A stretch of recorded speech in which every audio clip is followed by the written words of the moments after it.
저와 여러분이 한 목소리로 함께 봉독하도록 하겠습니다. 시작.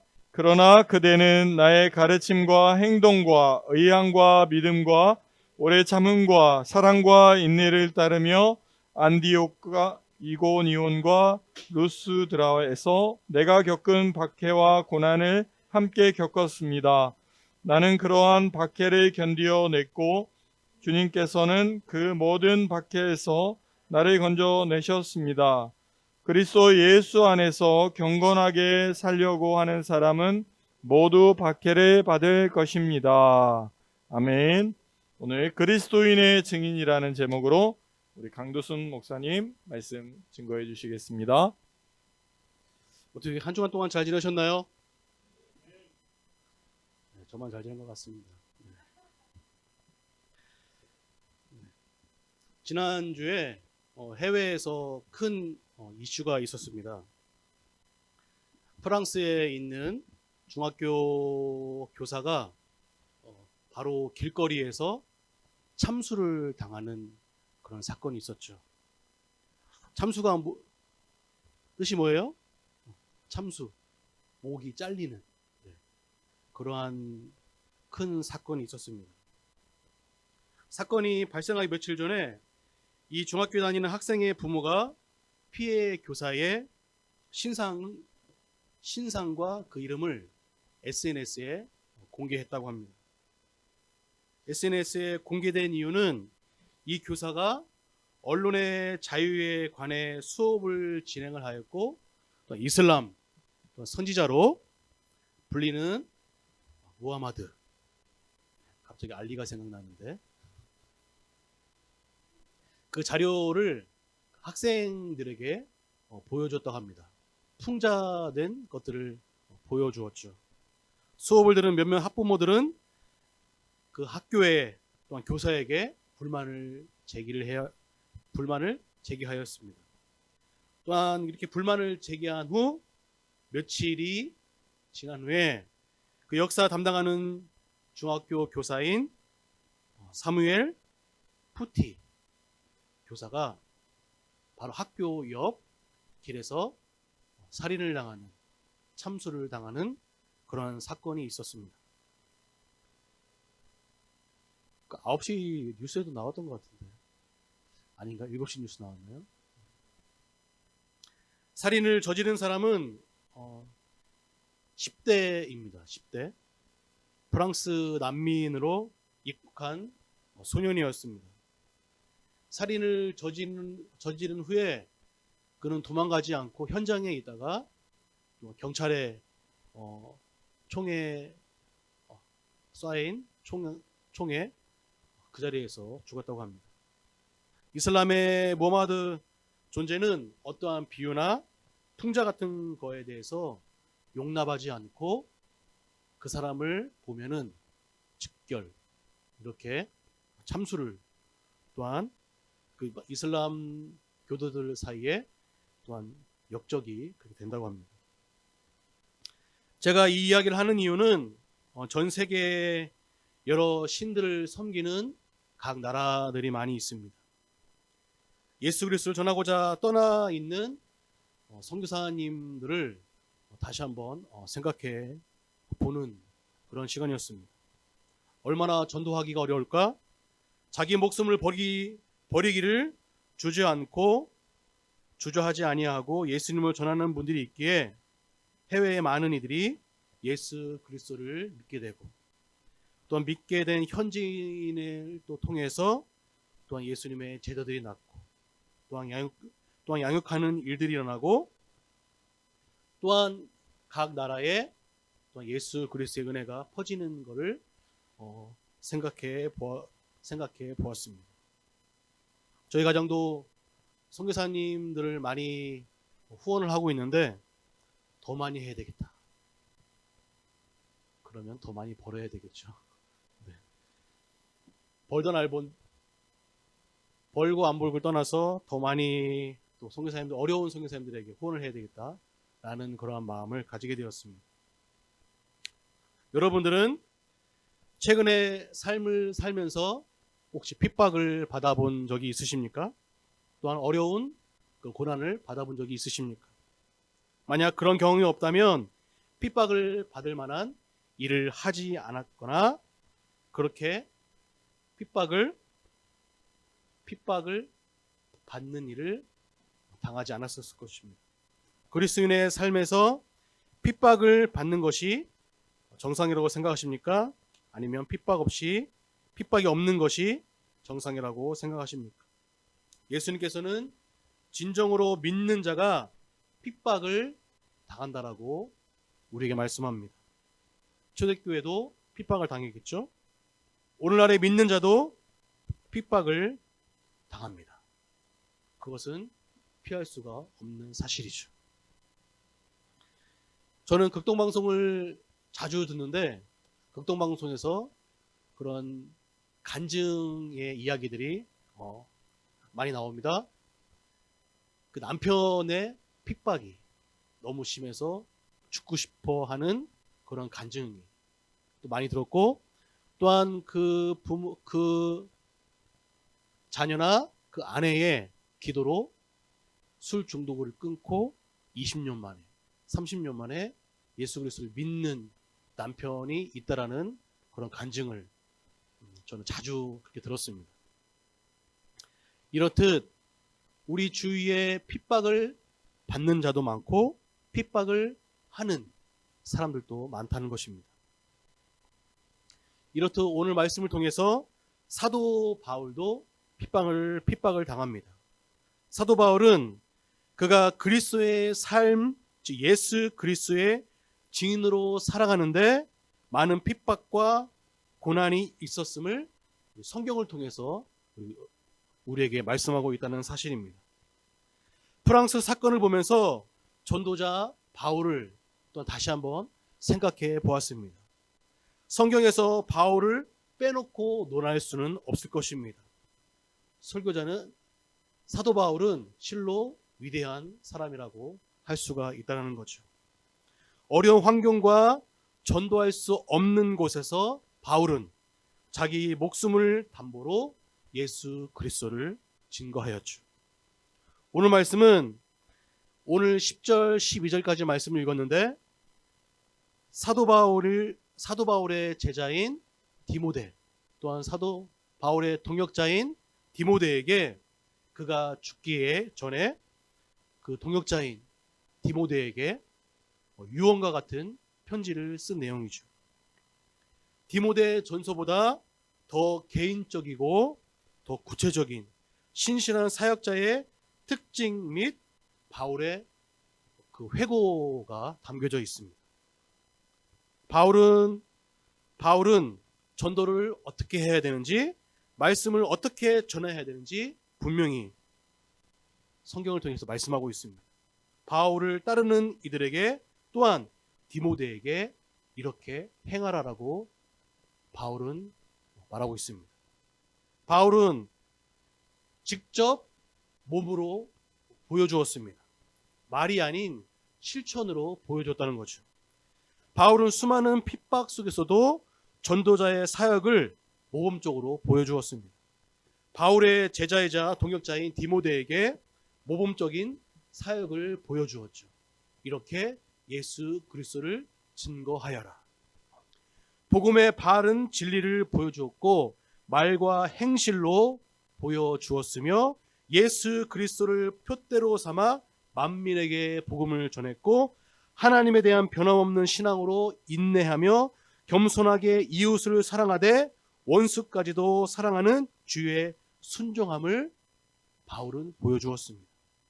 바울은 어떠한 어려움을 당해도 끝까지 참고 견디어 구원에 이르게 되고 그리스도의 교훈을 따라 핍박하는 자를 위하여 기도하였고 그리스도의 남은 고난에 자기의 육체에 채울 각오로 임하였다는 것입니다. 바울은 안디옥에서 전도하여 많은 개종자들을 얻었습니다. 그 개종자들이 누구입니까? 바로 유대인들이죠. 유대인들의 핍박을 받아서 바울은 쫓겨나게 되죠. 또한 어디서 쫓겨납니까? 안디옥에서 쫓겨나고 11절에 이고니온과 루스드라라는 곳에서도 또한 그런 어려운 상황 속에서도 죽음이 닥치는 상황 속에서도 홀로 들어가 예수 그리스도를 전하였다는 거죠. 하지만 그곳에서도 바울은 추방당하고 또 들어가서 예수 그리스도를 전하는 그런 상황입니다. 이렇게 바울은 진정한 하나님의 사도요, 진정한 순교자였다라는 사실입니다. 12절에 그리스도 예수 안에서 경건하게 살려고 하는 사람은 모두 박해를 받을 것이다라고 분명하게 바울은 말씀하고 있다는 거죠. 역사 속에 나타난 많은 믿음의 사람들을 생각해 보십시오. 그들은 자신의 믿음을 지키기 위해 기꺼이 자신의 목숨을 아끼지 않고 그 목숨을 버리기까지 순종하고 예수 그리스도를 전하였다는 사실이죠. 초대교회 성도들도 이와 마찬가지였을 것입니다. 우리 일제 시대의 사람들도 마찬가지였을 것입니다. 목숨을 아끼지 아니하고 그리스도를 끝까지 지키는 그런 순교자의 사람들이 있었기에 지금 우리는 이렇게 자리에 앉아서 예배를 드릴 수 있다는 사실이죠. 현대에 사는 우리에게 믿음 때문에 짐승의 밥이 되거나 목에 칼이 들어오는 위험은 우리가 살고 있는 우리 대한민국은 없을 것입니다. 어쩌면 우리는 더 큰 위험에 처해 있을지도 모릅니다. 우리의 믿음은 나약하기 그지없고 교회에서 그렇게 많은 가르침을 받고 있지만 우리의 삶은 변화되지 않는다는 사실입니다. 많은 교회에서 제자 프로그램을 하는데 진정한 그 말씀을 듣고 제자가 나왔는지 다시 한번 생각해 봅니다. 많은 사람들이 하나님의 말씀에 무감각한 채로 세상과 적당히 타협하면서 살아가고 있으며 주일날 예배에 참석하는 것으로 그리스도인으로서의 책임을 다했다고 생각하고 있다는 겁니다. 주일 예배 한 번, 수요 예배 한 번, 일주일에 한두 번 예배 드리면서 나는 그리스도인이라고 하는 책임을 다했다고 그렇게 신앙생활을 하는 수많은 그리스도인이 있다는 거죠. 거룩하고 경건해야 할 많은 믿음의 사람들이 또한 교회가 그리스도인들이 무력해지고 교회가 세상과 타협하게 만들고 있는 지금 이 시대의 안타까운 상황을 다시 한번 돌아보게 됩니다. 기독교 역사의 세상에 대해서 그들이 믿고 있던 믿지 않던 믿음의 가정을 잘 드러냈던 데가 초대교회라고 하죠. 지금의 많은 교회들이 초대교회 또한 사도행전적 교회를 그렇게 생각하고 또한 교회에 대해서 또 그렇게 이끌어가는 그런 교회들이 많이 있는 걸 볼 수 있습니다. 그들의 세상의 가치를 뛰어넘고 하나님의 가치를 드러내기 위해서 믿음의 행진을 해나가고 있다는 거죠. 그들은 자신의 믿음을 지키기 위해서 생명의 위협을 받고 고난과 핍박이 끊이지 않는 상황 속에서도 초대교인들은 끝까지 예수 그리스도를 향한 순종의 믿음으로 나갔다는 거죠. 그들의 순수하고 그들에게 더 분명했던 예수 그리스도의 그 은혜가 용광로처럼 타올랐기에 그들은 온전히 그리스도를 전하였다는 거죠. 그게 바로 초대교회 교인들, 초대교회 사람들이었을 것입니다. 그리스도인의 삶에 있어서 고난은 하나님의 특별한 계획이 있을 것입니다. 왜 그리스도를 믿는 많은 믿음의 그리스도인들에게 핍박을 당하게 할까? 오히려 그리스도를 따르는 우리의 삶에 고난과 핍박이 없다면 우리의 삶을 다시 한번 돌아보는 그런 시간이 되어야 할 것입니다. 우리가 끝까지 예수 그리스도를 믿는 우리는 어떠한 핍박을 받는다 할지라도 온전히 증거해야 할 것이죠. 이 일을 누가 잘합니까? 이단들이 잘하죠. 그들은 핍박을 두려워하지 않습니다. 세상의 사람들의 손가락질을 두려워하지 않죠. 그 이단들이 그렇게 하는데 참된 예수 그리스도를 믿는 우리는 어떠한 핍박과 어떠한 상황 속에서도 온전히 예수 그리스도를 전해야 할 것입니다. 우리는 교회에서 요구하는 것을 충실히 따르는 모범적인 교인일지도 모릅니다.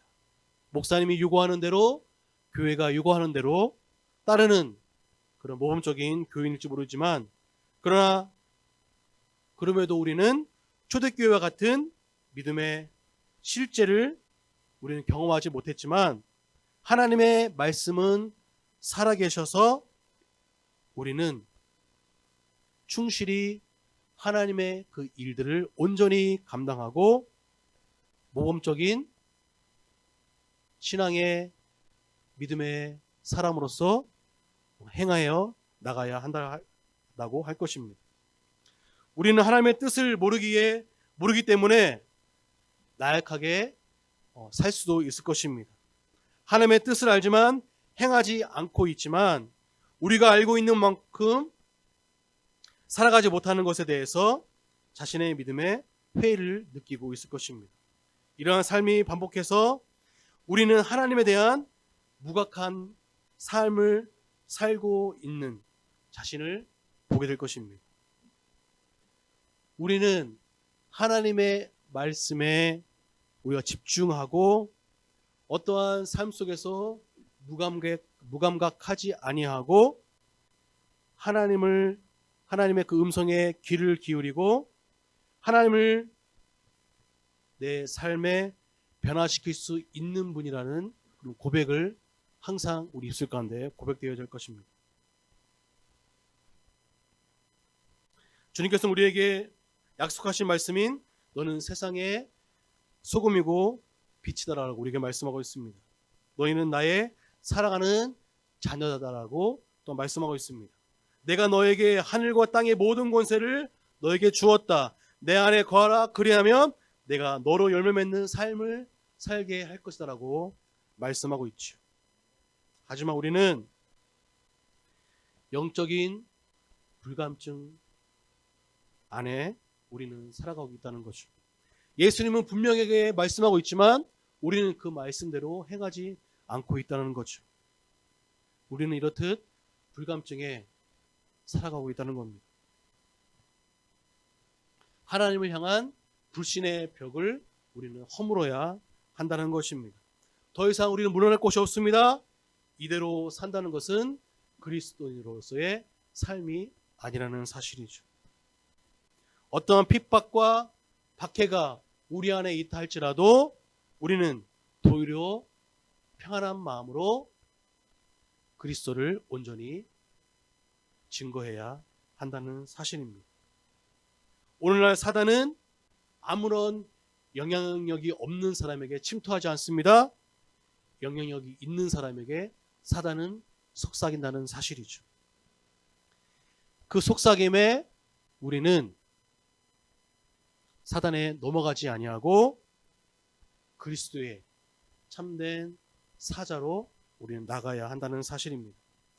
사단의 공격 목표는 하나님의 사랑을 증거하는 이 세상을 변화시키려고 하는 군병들에게 침투한다는 거죠. 사단은 교모합니다. 사단은 교모한 말 속에 침투한다는 사실이죠. 변화시키려고 하는 우리 믿음의 그리스도인들에게 교묘하게 찾아와서 예수 그리스도를 증거하지 못하게 말을 한다는 사실입니다. 이렇듯 우리는 사단의 속삭임에 민감하고 예수 그리스도의 음성에 민감하게 우리는 반응해야 할 것입니다. 우리는 이렇듯 예수 그리스도를 믿는 사람으로서 많은 이들에게 핍박을 당함에 우리는 감사해야 할 필요는 있을 것입니다. 사람들의 손가락질, 저 사람은 예수에 미친 사람이다, 저 사람은 예수쟁이다, 이렇게 손가락질을 당한다 할지라도 우리는, 예수 그리스도 믿는 우리는 온전하게 그리스도의 증인이 되어야 한다는 사실이죠. 때로는 목숨을 요구하는 그러한 일도 있을 것입니다. 고난과 핍박과 수치와 불이익을 당하는 때가 있을 것입니다. 하지만 우리는 그 믿음을 포기하지 않고 결코 세상과 타협하지 않아야 한다는 거죠. 복음을 부끄러워하지 않고 물러서지 않아야 한다는 사실입니다. 우리는 기독교의 역사 속에서 이러한 믿음의 사람들을 우리는 많이 볼 수가 있죠. 성경을 통해 우리는 흔히 볼 수가 있습니다. 아니면 그리스도의 뉴스 신문에 우리는 볼 수가 있다는 거죠. 오늘날 세상은 진정한 믿음의 그리스도의 사람을 그리워하고 있습니다. 지금의 세상은 교회를 걱정하고 있다는 사실이죠. 이렇듯 세상의 많은 사람들은 교회를 걱정하지만 진정한 그리스도의 사람을 찾고 세상은 그리스도인들을 찾고 있다는 거죠. 여러분은 진정한 그리스도인입니까? 어떻게 우리가 그리스도인인 것을 알 수가 있습니까? 예수 그리스도가 없는 그리스도인은 상상할 수가 없습니다. 우리가 그리스도라는 것을 오늘 우리 삶의 그분과 살아 계신 것을 우리는 믿는 것입니다. 그분의 실제를 우리는 인정하는 것입니다. 그분의 생명으로 호흡하며 살아가는 것입니다. 예수님을 온전히 바라보고 예수님을 온전히 기뻐하는, 또한 예수님이 아파하는 마음을 가지고 있는, 예수 그리스도의 심장으로 뛰며 살아가는 저와 여러분이 되었으면 좋겠습니다. 예수님은 우주 만물을 창조하셨습니다. 하나님 한 분만이 창조하실 수 있는 분, 바로 전능하신 분이 바로 하나님이시라는 거죠. 우리는 핍박과 복음의 상황 속에서 교회를 짓밟고자 시도하는 그런 상황 속에서도 우리는 담대히 이겨내야 할 것입니다. 왜냐하면 하나님께서는 계획을 세우셔서 그것을 총괄하시고 이루시기 때문입니다. 갈라디아서 2장 20절입니다. 내가 그리스도와 함께 십자가에 못 박혔나니 그런즉 이제는 내가 산 것이 아니요 오직 내 안에 그리스도께서 사신 것이라. 이제 내가 육체 가운데 사는 것이 아니라 나를 사랑하사 나를 위하여 자기 몸을 버리신 하나님의 아들을 믿는 믿음 안에 사는 것이다. 그리스도의 증인으로 산다는 것은 참으로 쉬우면서도 어려운 것입니다. 우리가 그리스도인으로 사는 것은 어떠한 핍박과 어떤 어려움 속에서도 담대히 이겨내는 것이 바로 그리스도인이라고 말을 할 수가 있을 것입니다. 우리가 살아갈 때 온전히 주님을 믿고 따르는 저와 여러분 되기를 소망합니다. 13절에 보면 악한 자들과 속이는 자들은 더욱더 악하여져서 남을 속이기도 하고 속기도 할 것이다 라고 말씀하고 있습니다. 악한 자들이 아무리 우리에게 속삭인다 할지라도 우리는 그 속임에 넘어가지 아니하고 남을 속이지도 않는 참된 믿음의 그리스도인들이 다 되길 주님의 이름으로 축원합니다. 함께 기도하겠습니다. 아버지 하나님, 우리가 순교자의 삶을 살기 원합니다.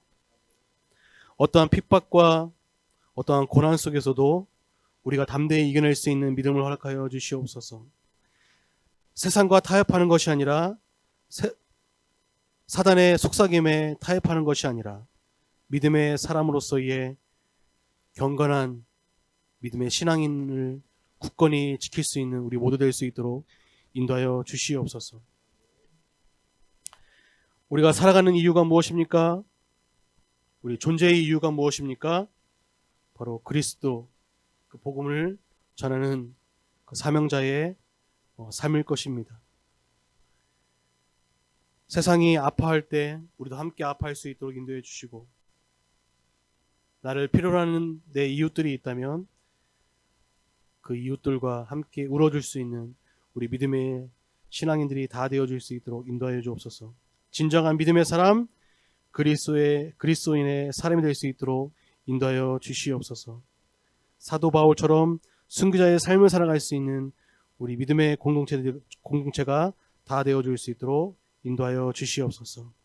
지금은 우리 주 예수 그리스도의 은혜와 예수 그리스도를 주기까지 사랑하신 하나님의 사랑과 성령 하나님의 감화 감동이 그리스도의 증인으로 순교자의 삶을 살아가기 위해 다짐하는 믿음의 성도와 가정 위에 지금부터 영원토록 함께 계실지어다. 아멘.